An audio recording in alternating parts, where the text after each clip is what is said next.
December 20th, 1996. Vassula writes, back home after many conferences or prayer meetings done in the USA.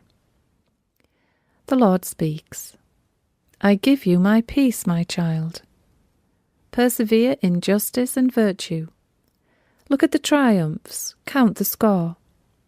The footnote reads, 23 prayer meetings where I spoke in 28 days, all over the States, with many people, including priests attending. The earth is rusting, but my passage wears away the rust. This is why I have put zeal in you for my house, so that I and you work together to devour the rust that is like a layer of crust on my people's hearts. I intend with my passage to take away that crust and leave their hearts shining with my glory. And while my word is being unfolded to them, my light will bring them light. Ah, Vassula, I have directed your steps into my path as I had promised you, so do not be afraid. I am with you, and no evil can win any power over you. If I had chosen to send you in this vast nation, the footnote reads the USA, so intensively to remind my people of their real foundation and that the glory descends only from above, it is because the time is near. The time of acute suffering is at your very doors now. Those evil forces' noose is not only tightening around the vicar of my church, but on my entire church. No, you have not, the footnote reads, Father O'Carroll and I, have not spent yourselves in vain, for I have revealed my glory in many hearts, and I have reminded my people of the power that I wield by giving them many graces.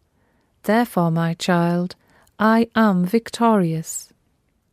My work through you is done, and I fill it with my splendour and my majesty.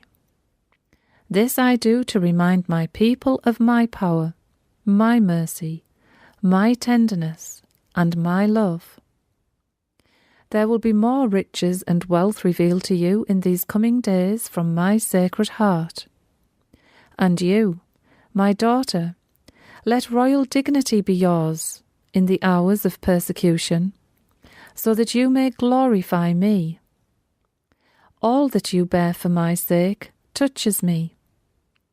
Bear for me, my loved one, and console me in this way. Devote yourself entirely, body and soul, to the service of my church and to the service of your brothers and sisters.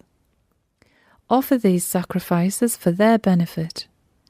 Endure those brief pains and trials for my sake, by remembering that under the very skies you are living, in the hours of the night, I, Jesus Christ, suffer excessive torments to watch the criminal slaughter of innocent babies, human sacrifices, perpetrated with blasphemy against my name. The footnote reads, I understand church too, and for the downfall of the present papacy. I tell you, whatever you spend as sacrifice, my arm will uphold you, so that you continue to spread my message far and wide, while the hands of the blasphemers are stretched out so infamously against my holy sacrifice, my house and my word. I, for my part, am pouring my blessings on him who perseveres in holiness and does not succumb in disgrace. I will entice many hearts to become like sacred vessels, carrying my word. Yes, the footnote reads, he knew I wanted to say something. Vassula speaks, Lord, you are showing me how your power works, and you make no secrets of your plans. But to someone as weak as myself, born of sin, how am I to understand the boasts of my persecutors? The hour of darkness is here. How and where am I to hang in there? The Lord speaks. This is my own lament too, I lament on the hardening of their heart. A veil of shadow hangs on their eyelids, daughter. Their hearts harbour no peace, and their trophy is called lack of love.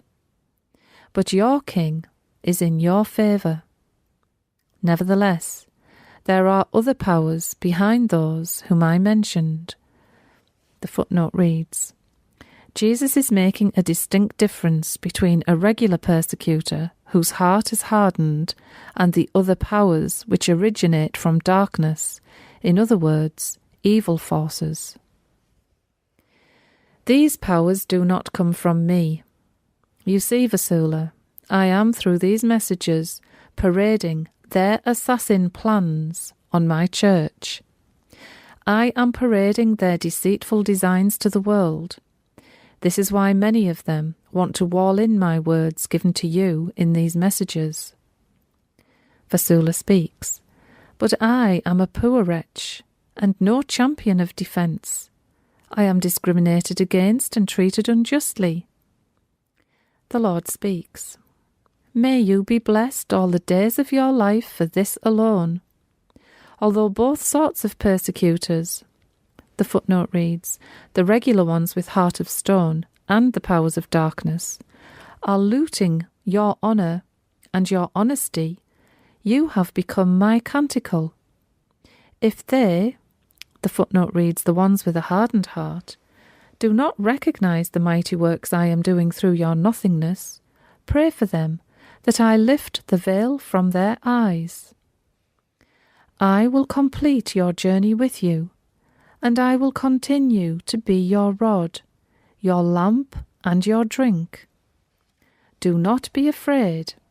When you are attacked, you will have great strength if you fear me and honour me, and if you will do what is pleasing to me. I myself will prepare what you need for this journey, and we, the two hearts, the footnote reads, the Sacred Heart and the Immaculate Heart of Mary, will march together with you, infuriating on our journey the mobs of evil powers as we walk by them, becoming a menace to them while we advance. We will storm their city of evils, and these evil forces will have to face me, your God, in all my divinity. The footnote reads, because that is exactly what these evil forces are aiming at, Christ's divinity. They want to deny the divinity of Christ and his glorious resurrection. Today they are raging like wild beasts because they know that our triumph is soon to come. The footnote reads, the triumph of the two hearts. Put your trust in me and be like a loud book. I have more to say, but for today this is enough for you. I love you, dear soul, and I bless you. Signed, Iota Sigma, Jesus.